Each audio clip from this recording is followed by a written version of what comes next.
Buenos días. Ánimo. Nos da mucho gusto estar en Jalisco, llevar a cabo esta rueda de prensa, este diálogo circular, como se hace en la Ciudad de México, pero queremos también hacerlo en todo el país, sobre todo las reuniones que se llevan a cabo de seguridad. Todos los días, de lunes a viernes, de 6 a 7 de la mañana, se reúne el Gabinete de Seguridad. Nos congregamos para recibir información de lo que sucede en el país en las últimas 24 horas. Están en esa reunión siempre, de manera permanente, el secretario de la Defensa, el secretario de Marina, el secretario de Seguridad Pública, la secretaria de Gobernación, y esas reuniones tan importantes para saber cada 24 horas cómo vamos en materia de seguridad se empiezan a realizar en los estados para tener también la visión regional y hacer presencia en todo el país. México es todo nuestro territorio, todas las entidades federativas. Entonces, el día de hoy ya celebramos esa reunión de seguridad, desde luego es nacional, pero con énfasis en este caso en Jalisco. Vamos a exponerles sobre resultados. Va a tomar la palabra el ciudadano gobernador Enrique Alfaro, va también a exponer el general secretario de la Defensa, Luis Crescencio Sandoval González. Y al final ya abrimos, como siempre, la sesión de preguntas y respuestas para lo nacional y para lo que tiene que ver con Jalisco. Entonces, le damos la palabra al ciudadano gobernador de Jalisco. Bueno, bienvenido, señor presidente, a su casa. Gracias a los medios nacionales que nos acompañan, señor secretario de la Defensa, señor secretario de la Marina, señor secretario de Seguridad. El día de hoy tuvimos una reunión, creo que alentadora, porque los resultados nos dicen que vamos por el camino correcto. Pudimos cruzar ya la información y presentarle al presidente de la República los datos que tenemos ya en el Sistema Nacional de Seguridad, que nos permiten confirmar que la estrategia que se diseñó en conjunto en la Mesa de Coordinación Estatal empieza a dar ya sus primeros resultados. En la primera etapa, como lo hemos venido informando, señor presidente, a los medios de comunicación, la estrategia que se diseñó fue fundamentalmente para la contención y la estabilización del escenario en materia de seguridad de nuestro Estado. Se hizo un diseño y una ruta de trabajo buscando frenar la escalada de violencia que se vivió en los últimos meses del año anterior. Hicimos un diseño pensando que en los primeros 3 meses del gobierno pudiéramos estabilizar la problemática y tratar de llevarla, aunque fuera de manera preliminar, a la baja. Lo que puedo decir el día de hoy es que conforme a los números que tenemos ya del Sistema Nacional de Seguridad, todos los delitos patrimoniales, los que afectan directamente al ciudadano, como un primer indicador de la violencia, están a la baja. En Jalisco ya con una tendencia clara, con un ritmo no tan acelerado como quisiéramos, pero también entendemos, como lo ha expresado el presidente, las limitantes estructurales y sobre todo el que estamos por echar a andar la gran apuesta de este país con la Guardia Nacional, que seguramente marcará un antes y un después en la estrategia de seguridad. Sin embargo, lo que podemos decir es que tanto en el número de delitos del fuero común por mes como en el promedio diario, la tendencia a la baja es clara y es ya una constante a nivel estatal. Particularmente en el área metropolitana, los avances son un poco más marcados. Falta mucho por hacer. Evidentemente, esta reunión no es para cantar victoria, ni mucho menos, pero sí para decir que hoy vimos los primeros resultados de la estrategia y, por supuesto, establecimos en una serie de acuerdos los ajustes y la manera con la que vamos a reforzar las acciones que estamos emprendiendo en Jalisco en materia de seguridad en los próximos meses. Hablamos de muchos temas, hablamos de cómo vamos a cerrar ya junto con el gobierno federal un acuerdo para consolidar el modelo metropolitano, que ha sido una de las apuestas importantes en Jalisco desde hace años y que hoy tiene que entrar ya en una nueva etapa. Ese ejercicio creo que en los próximos días va a dar buenos resultados. Hablamos de cómo reforzar en algunas regiones en las que todavía tenemos problemas. Con la Marina platicamos también sobre la manera de reforzar la presencia y el trabajo en Puerto Vallarta. En fin, creo que fue una reunión productiva y sobre todo pudimos al final, el general secretario de la Defensa dará los datos y la información, corroborar que en el otro indicador en materia de violencia, es decir, por un lado, la violencia que afecta directamente a las personas con los delitos del fuero común, pero por otro lado, en lo que tiene que ver con homicidios, los avances también son muy importantes. El general dará los números y los detalles. Lo que yo puedo decir es que hoy en la reunión se afinaron cuestiones importantes y que creo que estamos, presidente, en la ruta correcta. Yo sé que falta mucho por hacer. Creo que hay plena conciencia de que estamos lejos de estar en los niveles de seguridad que queremos darle a todos los jaliscienses y a nivel nacional a todos los mexicanos, pero el trabajo se está haciendo bien, y contra lo que a lo mejor fueron los pronósticos al inicio, lo que corroboramos es que la Mesa de Coordinación Estatal está funcionando y funcionando muy bien. también estamos sesionando todos los días, que hay una plena coordinación y que vamos a reforzar en todo caso el trabajo y la presencia en las coordinaciones regionales, que nos parece puede ser la gran apuesta. Este es en general en los delitos del fuero común. Si podemos poner la anterior, nada más la de el promedio diario, y la anterior que es en el total de los delitos por mes. Es una línea a la baja, tenue, todavía a la bajada, pero a la baja. Y para como pintaban las cosas, creo que el hecho de ya haber logrado iniciar este descenso es importante. Ahora viene una nueva etapa que inicia a partir del mes de abril, que vamos a ir recalibrando con el secretario Durazo, con los secretarios de la Defensa y la Marina. Esperamos, presidente, que esta tendencia pueda no solo consolidarse, sino acentuarse para que al final del año los resultados sean mucho más contundentes. Creo que es el propósito que compartimos, y la reunión del día de hoy con la presencia del presidente de México creo que fortalece nuestro trabajo y la estrategia, y por supuesto también nos hace comprometernos aún más, presidente, a entregarle mejores resultados. Permiso, señor presidente. Bien, por parte de lo que el gobierno federal ha desarrollado en la estrategia para atender la problemática de la seguridad pública, se identificó, por favor, la primera lámina, se identificó que en lo que es el estado de Jalisco, algunas problemáticas, primeramente, pues pueden observar aquí en la lámina la presencia de organizaciones delictivas, un trasiego importante de droga, una producción y venta de drogas sintéticas, una población flotante, una descomposición de tejido social, agresiones a autoridades. En esta parte de nuestro México hay una actividad delincuencial importante que ha llevado a tener algunas agresiones, tanto autoridades civiles como autoridades militares y navales. Vías de comunicación limitadas y canalizadas en la región Costa Sur, y pues una presencia de esta actividad de robo de combustible, el huachicoleo, en los ductos que va de Salamanca aquí a Guadalajara. Para atender esta problemática, aquí ustedes pueden observar los efectivos que tenemos, tanto Sedena como Semar en el área, y que fueron empleados para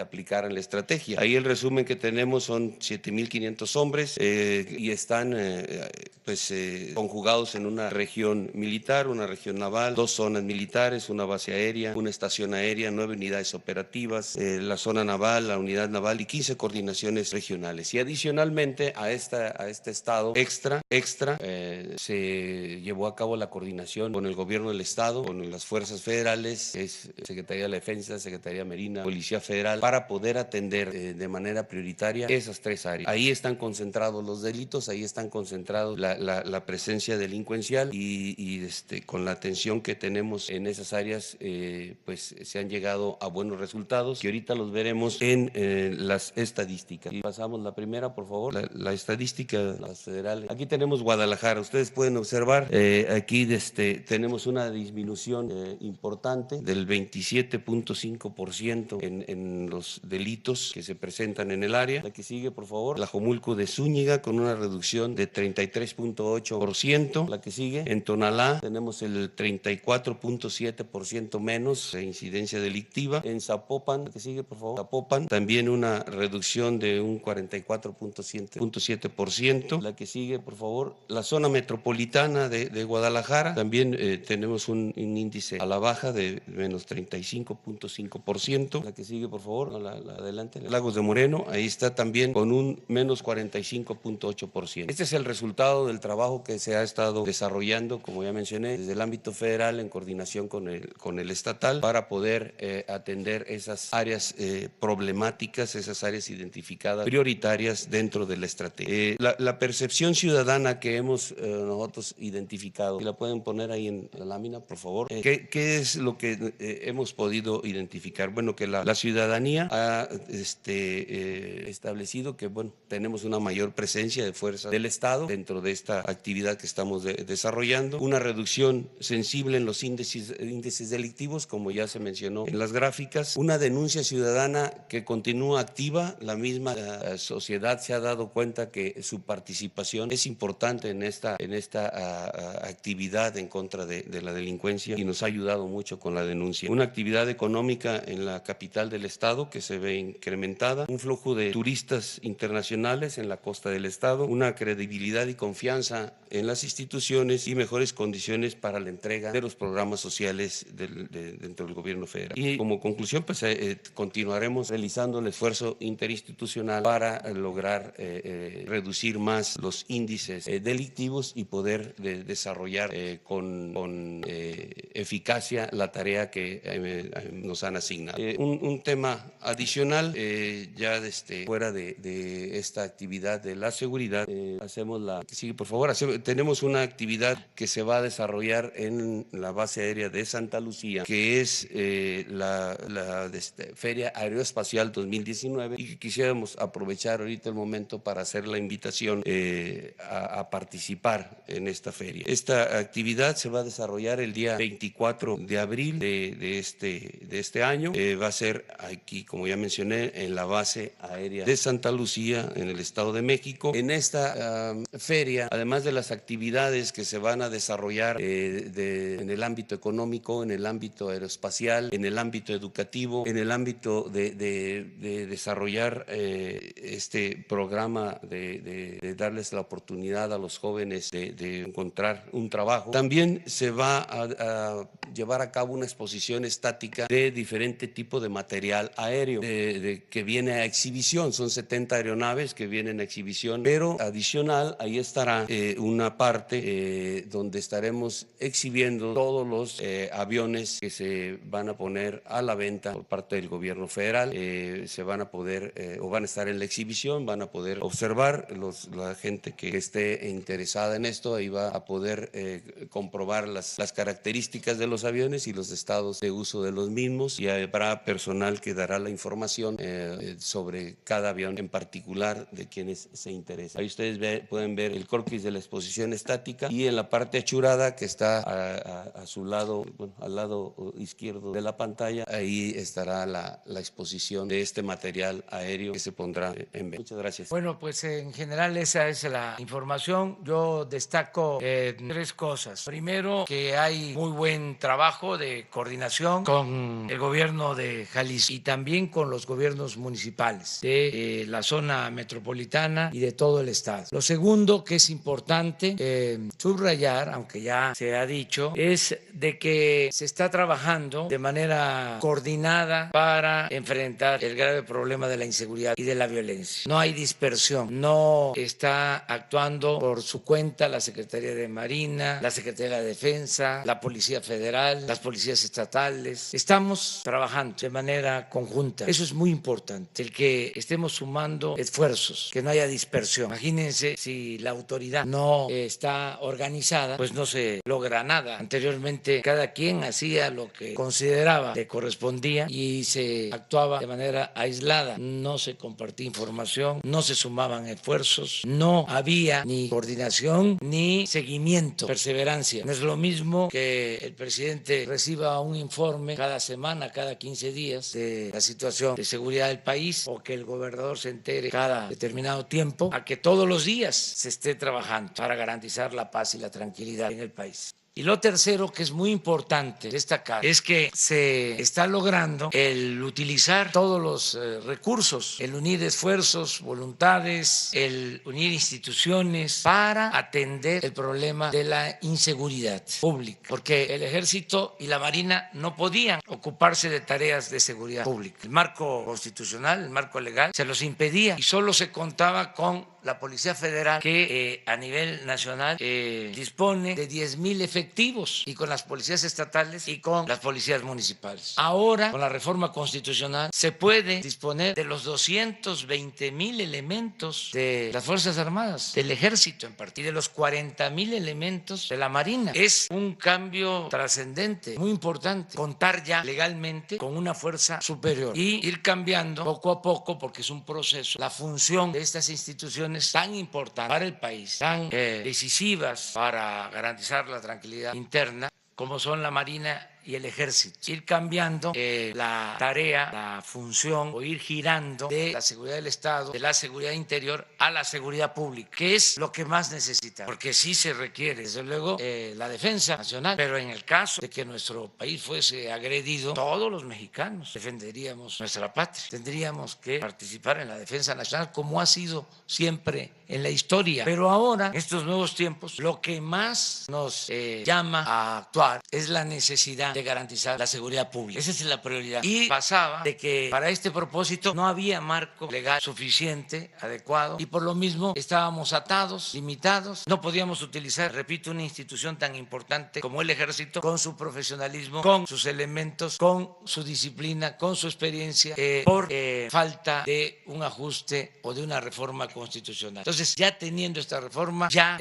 podemos, como lo estamos haciendo, constituir la Guardia Nacional, sumando a la Policía Militar, a la Policía Naval, a la Policía Federal, distribuyendo a todos los elementos de estas corporaciones en el territorio en 266 coordinaciones, como aquí se mencionó. Vamos a iniciar con 150, porque además de los elementos que ya están a disposición, que legalmente pueden hacer labores de seguridad pública de conformidad con la Constitución, además de eso, de todas formas vamos a requerir más elementos y se va a hacer una convocatoria, un reclutamiento de 50,000 elementos más para que haya presencia suficiente y se garantice la paz y la tranquilidad. Esto es importante que se sepa, que se conozca. Vamos bien, porque aún cuando todavía no está la Guardia Nacional, por el hecho de reunirnos todos los días, por el hecho de estar trabajando de manera coordinada, por el hecho de pintar bien la raya, la frontera entre delincuencia y autoridad, es decir, que no haya complicidades, ya se ha avanzado.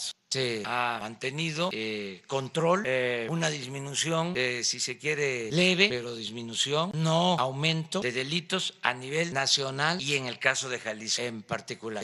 Lo podemos ver con datos, ahí vamos avanzando. Tenemos todavía problemas en algunos sitios, en algunos estados, pero yo tengo confianza de que vamos a conseguir serenar al país y lo mismo serenar a Jalisco. Termino nada más diciéndoles, recordando, subrayando, de que la base de esta estrategia, esto a pesar de que trabajáramos coordinados, de que estuviésemos todos los días atendiendo el asunto, el problema, a pesar de más elementos, no serviría del todo si no partiéramos de una base, un elemento que es fundamental, es la clave, atender las causas que originan la inseguridad y eso es lo que estamos haciendo. El que se reactive la economía, que haya empleo, que se rescate al campo del abandono en que se encuentra, que haya bienestar, que se atienda a los jóvenes. No olvidemos que la paz y la tranquilidad son frutos de la justicia. Entonces, por eso tenemos confianza de que vamos a avanzar. Esto es importante en lo nacional. Hay 3 delitos que reflejan lo que realmente sucede, porque hay muchos delitos que se cometen que no se denuncian. Hay cifra negra, pero homicidio y robo de vehículo,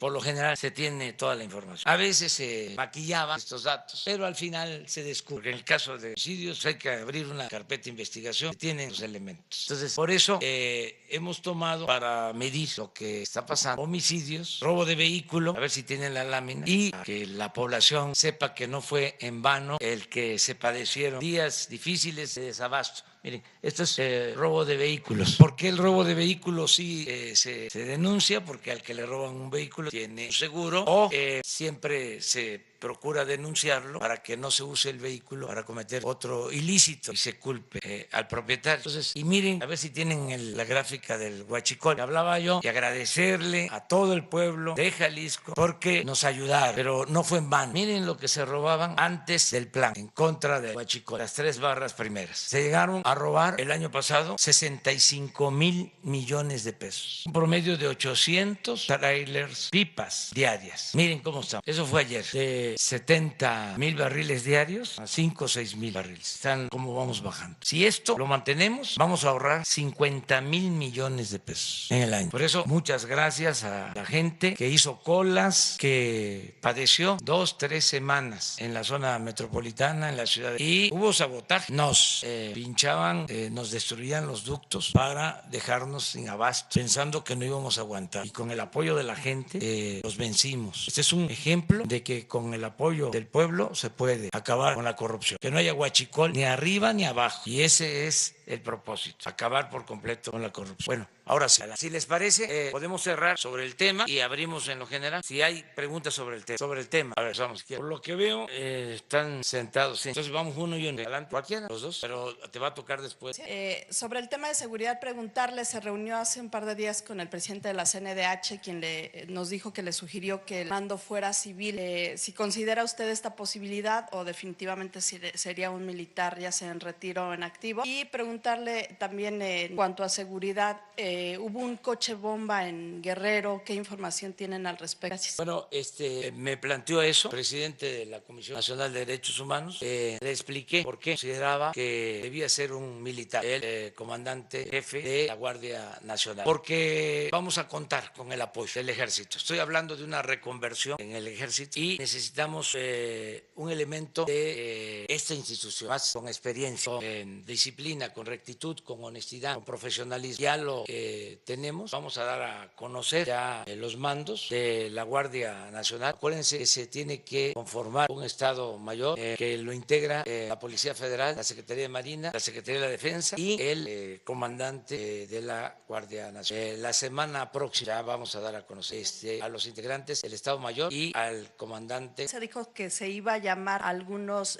militares en retiro justamente para algunos mandos. ¿Qué respuesta han tenido? Es que está abierta la posibilidad. Vamos a requerir de muchos, les hablo de 50,000 elementos más para poder cubrir las 236 coordinaciones territoriales. Y esto requiere de tropa o de policías o elementos de la Guardia Nacional, pero también de oficiales, de gente experimentada para coordinar acciones. Entonces, eso estamos. Quiero para subrayar un tema muy interesante. La Guardia Nacional va a pasar por un proceso de formación, un proceso previo de capacitación en dos temas que son fundamentales: derechos humanos y uso moderado, regulado de la fuerza. En eso consiste la reconversión. Muy bien. ¿Qué más preguntaste? Lo del coche bomba en Sí, Guerrero. no pasó a mayores. Se tiene toda la formación. Es un asunto vinculado más con una organización regional, local, pero no pasó a mayores, afortunadamente. Señor presidente, muy buenos días, me da gusto saludarle. Alejandro de la Peña, director general de En Contexto, Sin Mordaza, Canal 58. Yo quisiera preguntarle, señor presidente,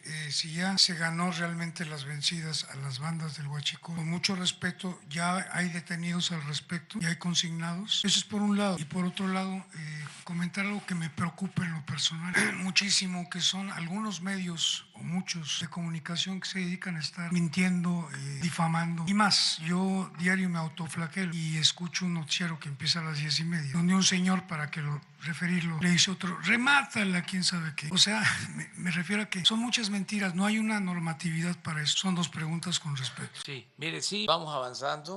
No está terminado por entero el problema del robo de combustible, porque estaba muy arraigado. Se toleraba, se permitía, al grado de que estaba contabilizado, se descontaba de los ingresos de Hacienda. Y llevaba años, como 3 sexenios. Le permitían a la gente recoger, obtener 20, 40 litros de gasolina, mientras llenaban pipas los que hacían negocio mayor. Por eso el accidente lamentable, ¿no? La desgracia de Hidalgo dolió mucho, pero esa práctica era ya común. Se preparaba el terreno, se hacía una especie de zanja, la gente a que recogiera gas. Se había perdido hasta el sentido del riesgo, el peligro tan grande. Entonces ya eso se terminó. Hemos tenido problemas, descontrol en tomas clandestinas, así como el caso lamentable de Hidalgo, pero ya la gente ya no se acerca, ya no va, porque además estamos atendiendo a la gente que hacía estas actividades por necesidad, por falta de oportunidades. Entonces, cuando digo que estamos ganando, pues es que no es lo mismo que se roben 800 pipas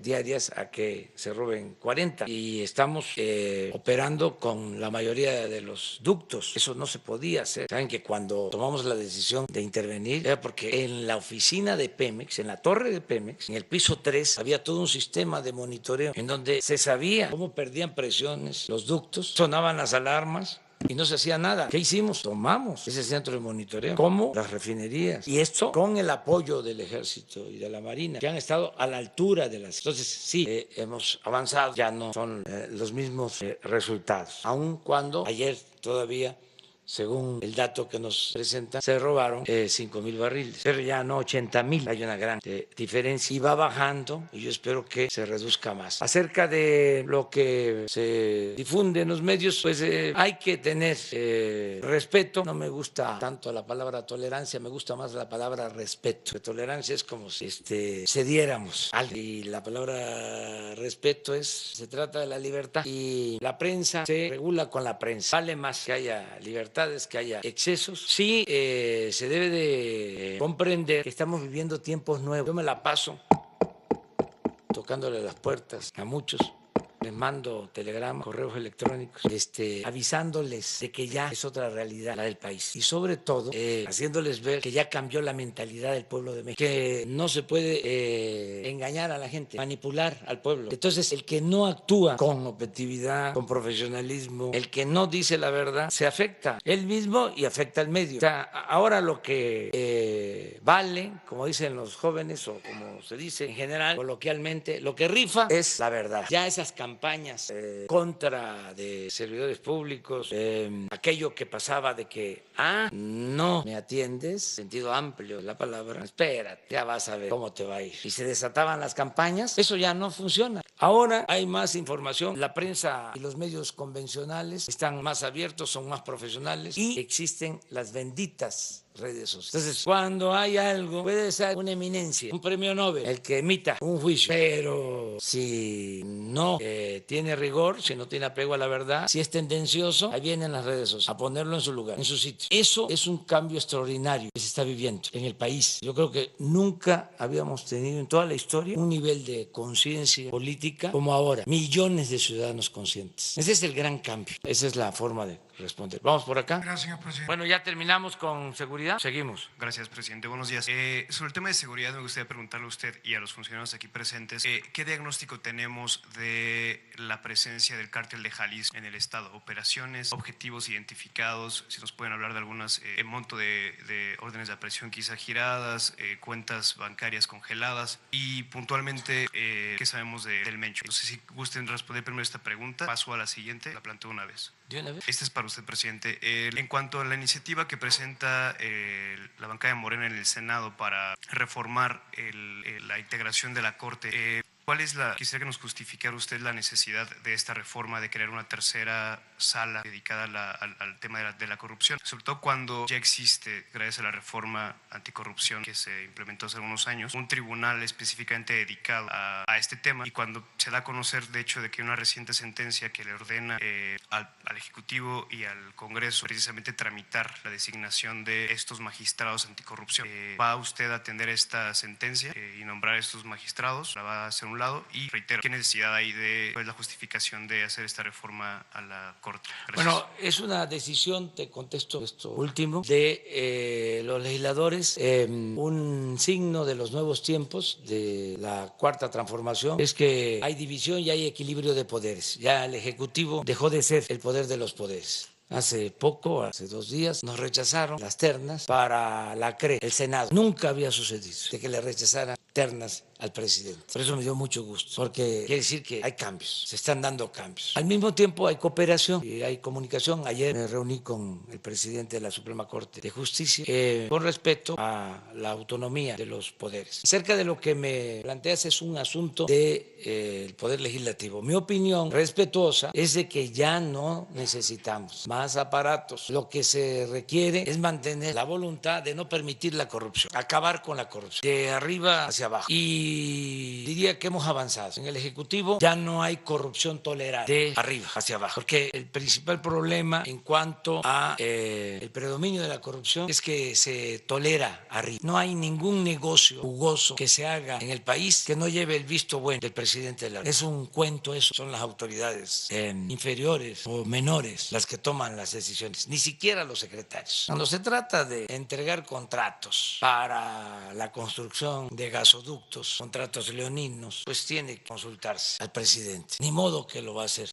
sin consulta el director de la Comisión Federal de Electricidad o el secretario o la secretaria de Energía. Pero había esa creencia, ¿no?, de que el presidente no se enteraba. Pues no, si el presidente lo autoriza, hay corrupción. Entonces, eso ya no existe. Ese es un avance. Y tengo la información de que el presidente de la Suprema Corte es un hombre honesto y eso va a ayudar mucho también para que de arriba hacia abajo se limpie el Poder Judicial. Tengo confianza en eso. De modo que mi opinión es que ya no se necesita más burocracia, porque se simuló durante mucho tiempo. Se crearon organismos, lo hemos dicho muchas veces, que el Instituto de la Transparencia, que la Fiscalía Anticorrupción, y predominó la corrupción y predominó la opacidad durante todo el periodo neoliberal. Entonces, no es un asunto solo de leyes. Si el problema de México fuese de leyes no habría problema. El problema es que no se cumple con la ley, es la impunidad. O son las dos cosas. ¿Cómo se explican ustedes? Están hablando de nuevas instituciones, nuevos organismos, Instituto de la Transparencia, la Anticorrupción, y resulta que no se consideraba delito grave la corrupción. Se modificó el Código de Procedimiento Penal y eso no fue casual. En 1994, el 10 de enero, y se quitó como delito grave la corrupción. ¿Desde cuándo? Desde el 94 a la fecha, que no es delito grave la corrupción, que fue el periodo en que más creció la corrupción. Entonces es una gran simulación estar creando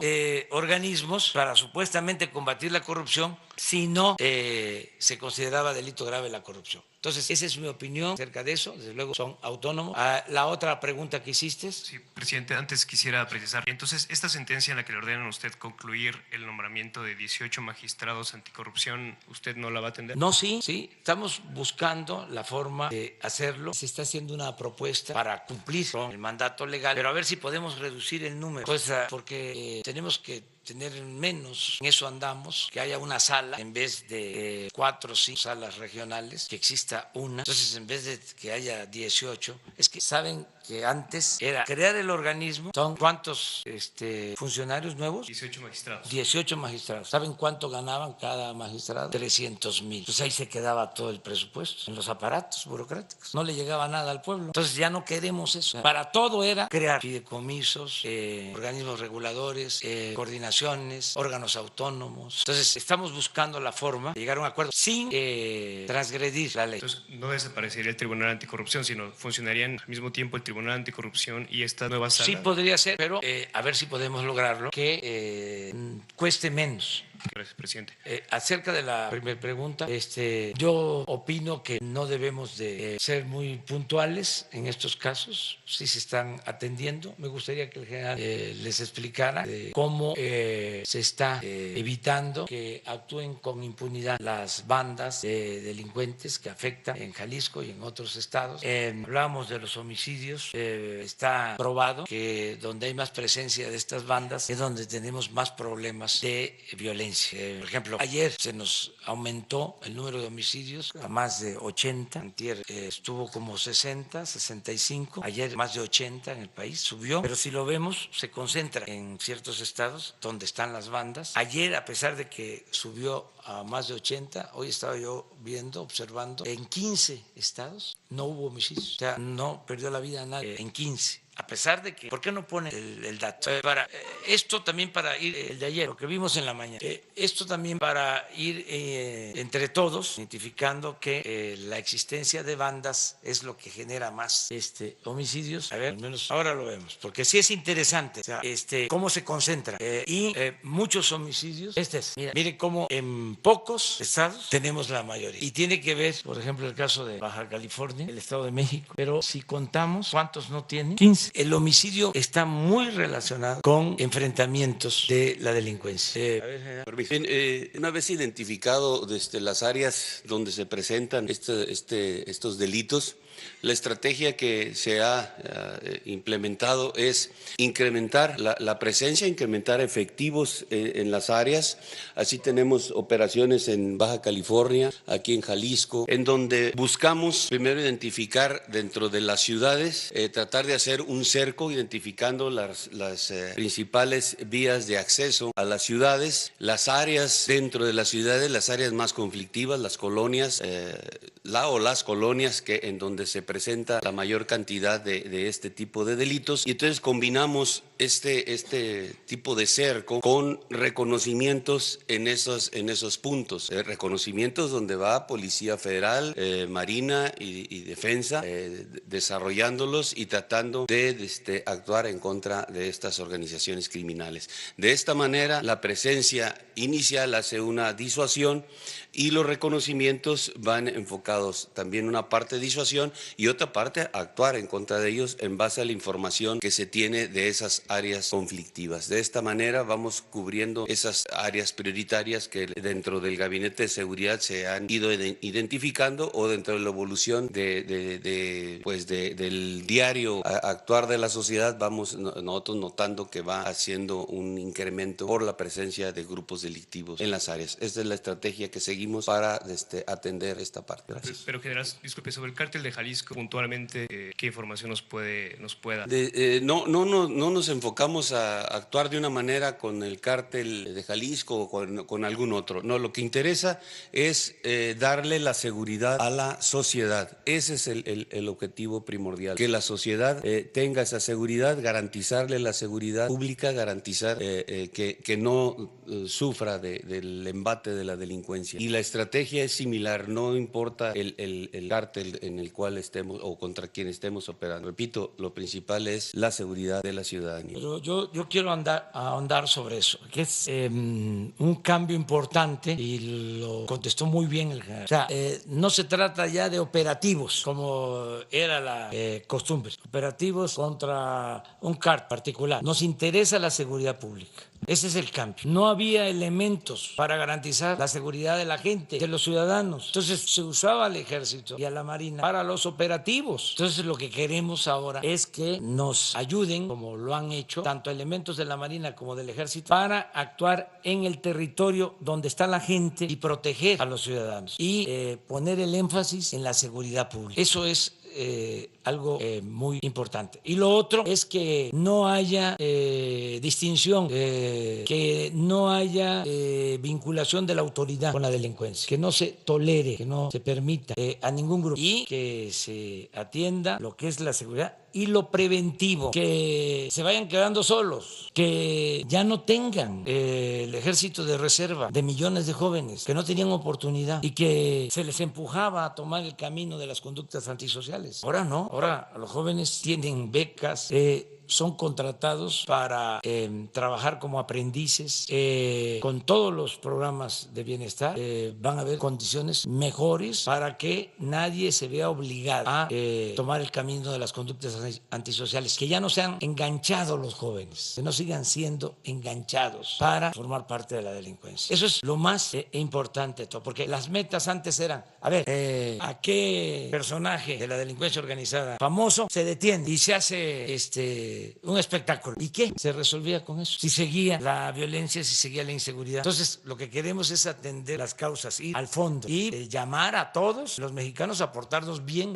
Va a iniciar una campaña para orientar a los jóvenes a que no se consuma droga, una campaña general y nos van a ayudar todos para dar opciones a los jóvenes, alternativas, informarles el daño que causan las drogas, ciertas drogas que ahora se están consumiendo más, que destruyen, y a dar opciones, a dar alternativas y insistir mucho en que solo siendo buenos podemos ser felices. Y este es un llamado también para los que están en actividades ilícitas, que piensen en ellos y que piensen en sus familias y que hay la posibilidad de la reincorporación, la readaptación, no cerrar las puertas a nadie y que se entienda de que ya no se va a contar con la complicidad del gobierno. Ya no va a haber impunidad. Se acaba la corrupción y se acaba la impunidad. Me canso ganso. Nada más para una precisión, por esta estrategia que usted comenta, ¿es que habrían caído los decomisos de drogas, se ha dicho? ¿O no han caído los decomisos? Sí, hay, pero no es eso lo fundamental. Aquí podríamos comentarles, decirles, ayer fue un día de bastante decomiso, pero ¿qué se hacía? Esa era la información. ¿Cuánto se decomisó? Ahora no, ahora lo que nos importa es ver si hubieron homicidios, no hubieron homicidios, dónde hubieron homicidios, cómo estuvo el robo de vehículos, cómo estuvo el robo a casa, habitación, cómo estuvo el robo a transporte, de los que pierden la vida, cuántos hombres, cuántas mujeres, que haya seguridad. O sea, es otra concepción. Pero sí podríamos decirles que ayer se decomisaron mucha cantidad de droga, toneladas, bueno, hasta en la aduana de Manzanillo, ahí como para que vean cómo era antes y cómo sí estamos haciendo las cosas, pero lo que más nos importa, el acento lo ponemos en la gente. A ver, aquí el secretario de Marina nos va a informar de una visita que hicieron a la aduana de Manzanillo sobre el decomiso. Buenos días. El día de antier hicimos una visita a las instalaciones del puerto de Manzanillo y sin necesidad de hacer una visita de campo, nos concretamos a información. Se hizo un decomiso unos días antes sobre el pepino de mar y pues ahí con información que tenemos supimos que hay colusión. Sobre todo lo que querían era que se le diera el libre paso para pues, continuar el contenedor. Afortunadamente, gracias a lo que se tiene, a la tecnología que se tiene, se impidió que se llevara a cabo esa colusión y hoy en día ya se está viendo el trámite para judicializar a los responsables. Es una decomiso únicamente, le podemos decir a ustedes sobre el pepino de mar, pero hay otras cuestiones que no tiene caso ahorita mencionarlo. En su momento se les hará conocer. Esto fue sobre el pepino de mar, que creo que ya ustedes lo sabían porque se dio a la información hace algunos días y nada más la conclusión que se llegó es que sí hay colusión y ya estamos trabajando para judicializar ese caso. Esa es la información que les podemos dar. Gracias. Gracias, presidente. Marta Hernández, de NTR. Preguntarle, en primer punto, en Jalisco, autoridades han señalado que los homicidios son porque se están matando entre grupos del crimen organizado. Si ustedes tienen información que así lo sostenga, porque al menos lo que se ha obtenido vía transparencia por parte de autoridades estatales no corrobora esa versión, y si la estrategia que usted está planteando de reforzar las políticas en materia de derechos humanos va a incluir este tema tan delicado de seguridad y los discursos oficiales. Eso por un lado. Pues sí, es cierto, donde hay más presencia de bandas, hay más homicidios. Y en algunos casos son enfrentamientos entre bandas por el control de plazas. Eso sucede en Jalisco y en Michoacán y en Colima y en otras partes. Es cierto, no se le puede achacar todo lo que sucede a las bandas o todos los homicidios que son entre las mismas bandas. No. Pierden la vida gente inocente, desde luego, pero un reflejo de que sí es un asunto que tiene que ver con bandas organizadas o que el homicidio tiene mucha relación con la existencia de las bandas, es esto que vimos acerca de lo que sucedió ayer, cómo hay estados donde no hay homicidios. Hoy puede ser que esos que están en cero, toco madera, pero aumente, ¿sí? Porque si es un comportamiento. Y hasta 90%, como se ha señalado aquí en Jalisco. No sé, yo no puedo medir eso. O sea, sí se podría en las carpetas de investigación llegar al detalle. Y sería bueno transparentar, es decir, que se conociera, porque tenemos que socializar información entre todos y ir conociendo entre todos lo que realmente sucede y no ocultar nada, transparencia por completo. De acuerdo. Y en otro tema local, preguntarle, hace un momento, aprovechando que usted hacía referencia de la relación con los medios de comunicación, en Jalisco se han suscitado diferentes desencuentros entre autoridades estatales y se han hecho calificativos como de medios basura, se ha dicho que la prensa está friegue y friegue, nos han tildado de mentirosos, se han emitido diferentes descalificaciones de parte del gobernador Enrique Alfaro hacia los medios de comunicación, hacia los reporteros, nos han dicho, ya sabemos de dónde viene. ¿Cuál es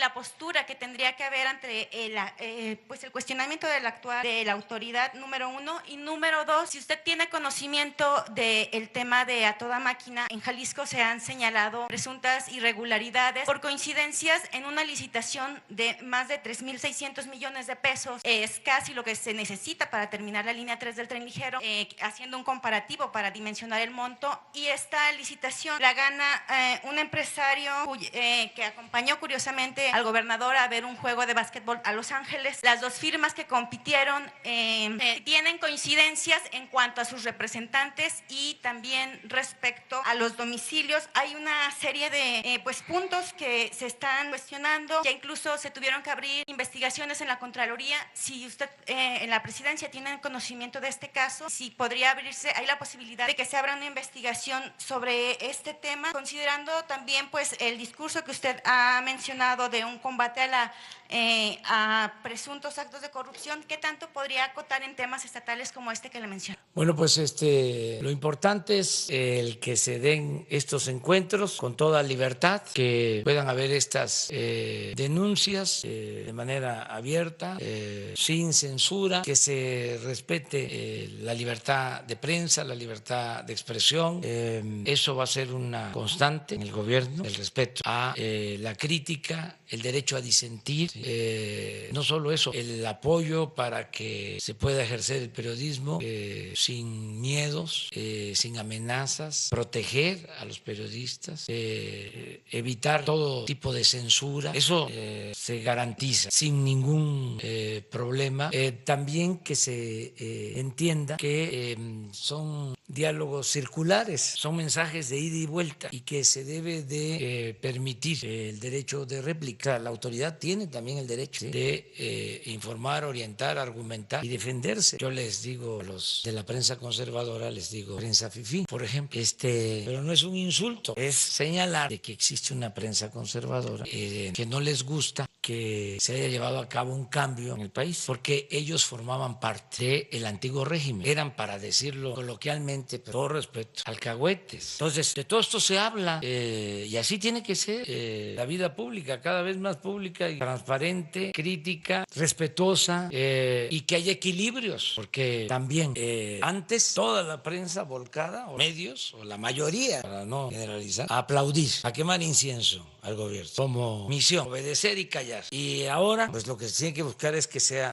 una prensa, medios equilibrados, objetivos. Y hablaba yo de el valor de la verdad, que eso es lo más importante, apego a la verdad. Y en el caso de Jalisco, en particular, mi opinión es que tienen un buen gobernador. Ya ven que yo siempre digo lo que pienso y respeto pues otros puntos de vista, pero yo creo que se tiene un buen gobernador en Jalisco. Y ya no me meto a más. No, pero estoy seguro que todo eso tiene una explicación y se va a informar en su momento. Y si hay alguna duda, creo que se va a aclarar. Ese es mi punto de vista. Una más, él quedó pendiente, lleva una semana levantando la mano. A ver, sí, por favor. Buenos días, presidente. ¿Sí encendió? Dolores Casas, de Origen Noticias y Portada de México. Yo preguntarle, de cuestión de la prensa, si es momento de hacer un llamado a no estigmatizar más, porque pues es el país más peligroso para ejercer periodismo. Y le voy a decir una cosa, o sea, no matan a los dueños de los medios, matan a los periodistas de a pie. Ya llevamos 4 en este año. Entonces, preguntarle eso, que si es momento de no estar estigmatizándonos, porque nosotros somos trabajadores de medios, no somos dueños. Y la otra, pues preguntarle lo de la Guardia Nacional, que ya nos acaba de decir que es un mando militar, pues qué respuesta le va a dar a los organismos defensores de derechos humanos nacionales e internacionales, porque ellos estaban pidiendo el mando civil.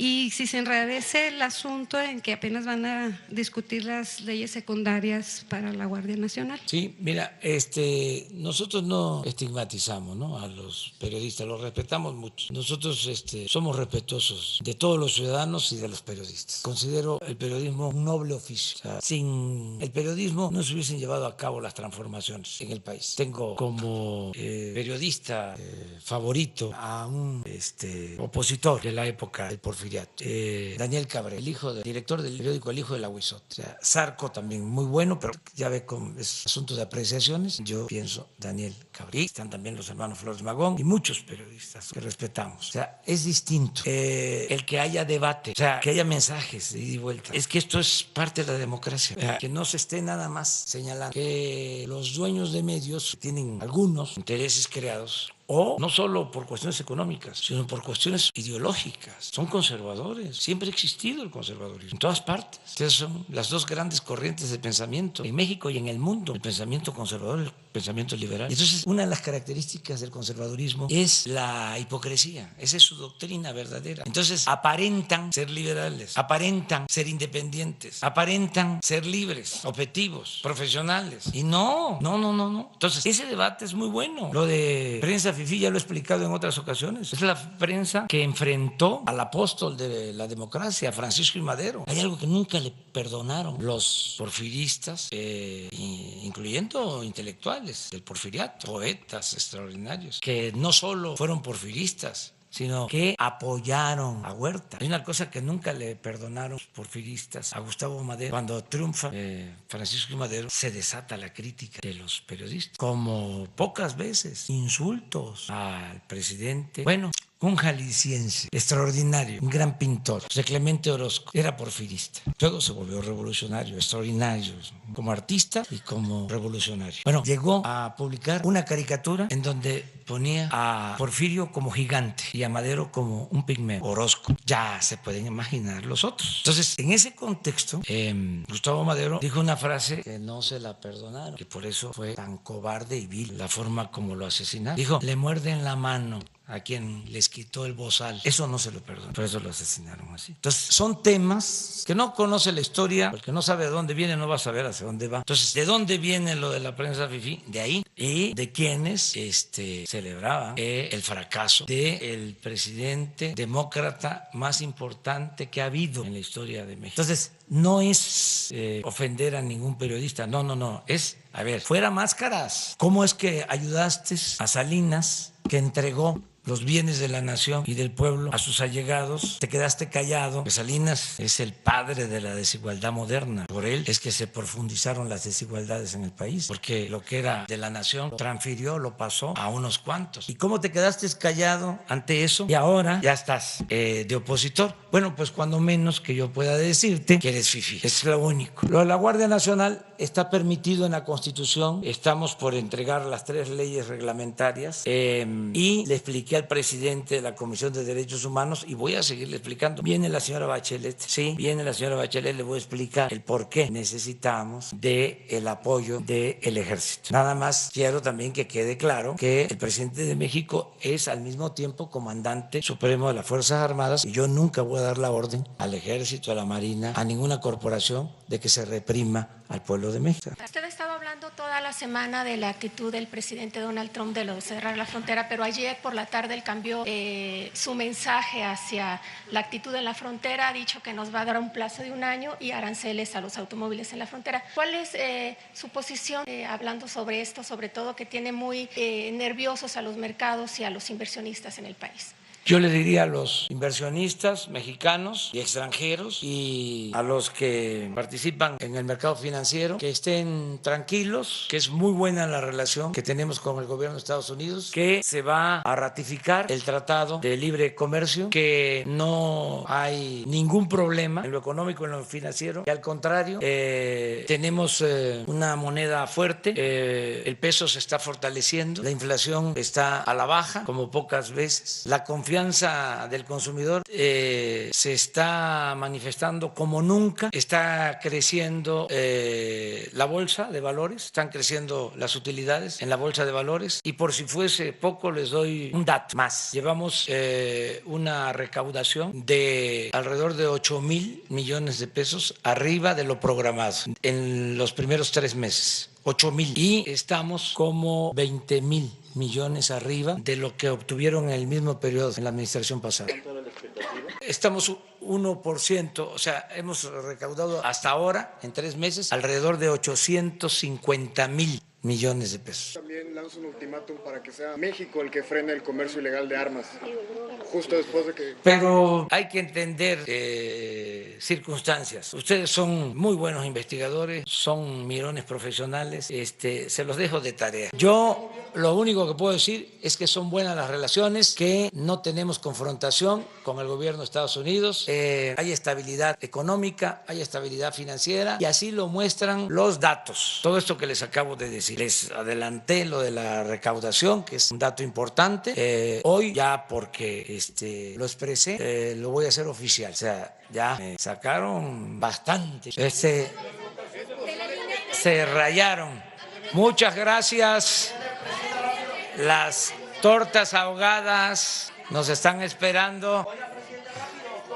Presidente, rápido, 2 preguntas. Presidente, a este lado. Presidente. La línea 3. Voy a ir a recorrer con el gobernador la línea 3, la construcción del tren. Les explico, se había presupuestado hay en el presupuesto una autorización de 1,000 millones de pesos. El gobernador me informó que con eso no se terminaba de construir el metro, que se habían causado muchas molestias, que la gente ya estaba harta de la ineficiencia porque contrataron primero a empresas irresponsables. Ahora tengo entendido que la empresa es de Jalisco y es una empresa responsable, o que merece el beneficio de la duda, porque sí es una empresa seria, según me dicen. Bueno, que se acordó terminar el metro en diciembre de este año. Le pedí al secretario de Comunicaciones, el ingeniero Jiménez Espriu, que me entregara un informe de cuánto se necesitaba para terminarlo en diciembre. Y tengo la tarjeta que me entregó, ahí la tengo, que se requerían 3,500 millones de pesos más. Hicimos todo un esfuerzo para conseguir esos 3,500 millones de pesos adicionales. En total va a costar la terminación 4,500 millones de pesos, y existe el compromiso del secretario de Comunicaciones y Transporte de terminar el tren en diciembre. Y ustedes me van a ayudar, me van a apoyar para que se cumpla con este compromiso. Hoy voy a hacer una supervisión, voy a visitar con el gobernador esta obra. No sé exactamente, si no les invitaron es porque se trata de una evaluación técnica. No es que ustedes no sean especialistas en esta materia, es que de esta forma podemos trabajar mejor. O sea, tampoco son ustedes un estorbo de ninguna manera. Pero Sara se ríe. Ayer te estabas riendo mucho, ¿eh? Ayer te estabas riendo muchísimo. Pero entonces esa es la información, y vamos después en la tarde a un meeting a Zacapu, a Michoacán. Vamos mañana a Uruapan y a Morelia, y el domingo vamos a inaugurar el tianguis turístico de Acapulco. Ese es el fin de semana y me dio mucho gusto estar aquí con ustedes. Muchas gracias. Vamos a terminar la línea 3, que es algo que está pendiente, que ha sido un dolor de cabeza.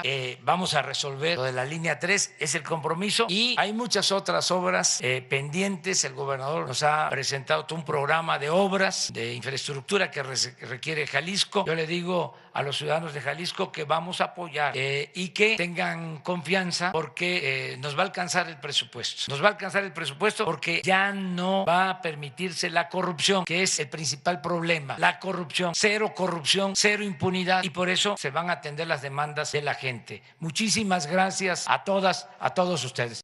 No, pues sí, de una vez. Oiga, presidente, rápidamente, a ver, sí, desde ya varios días. Sí, una semana. Oiga, hay un asunto rápido ahí en Chapultepec. Presenta usted este plan para rescatar el bosque. Resulta que una autoridad judicial dice no, al bosque hay que privatizarlo, abre la puerta para cambiarle el uso de suelo a lo que ustedes quieren reforestar, y que se puedan hacer pues unos complejos de edificios pues que son muy carísimos, muy costosos, que ya inclusive pues se ha anunciado la preventa de ello, y piden cambiar el uso de suelo, lo cual pues le daría al traste literal a lo que usted presentó el martes o miércoles pasado. ¿Qué va a pasar con el tema de Chapultepec? Es un intento literal de privatizar. No se va a privatizar el bosque de Chapultepec, y no se van a autorizar permisos para que se hagan esos conjuntos habitacionales. No van a haber negocios inmobiliarios como era antes, al amparo del poder público. Eso ya se terminó. Vamos a impedirlo por todos los medios. En el caso de la Ciudad de México, como en otros estados, se cuenta con el apoyo de las autoridades de la Ciudad de México. Descartado. Ya, sí, lo que diga mi dedito. Gracias.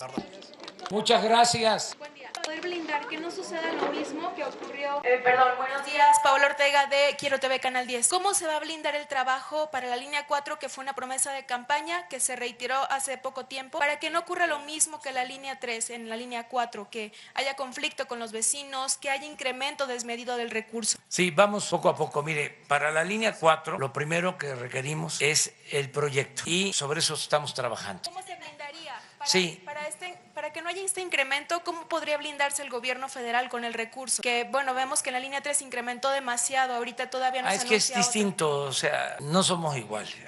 Vamos a hacer las cosas bien, con planeación, no van a costar más las obras, no va a haber corrupción, va a haber eficiencia.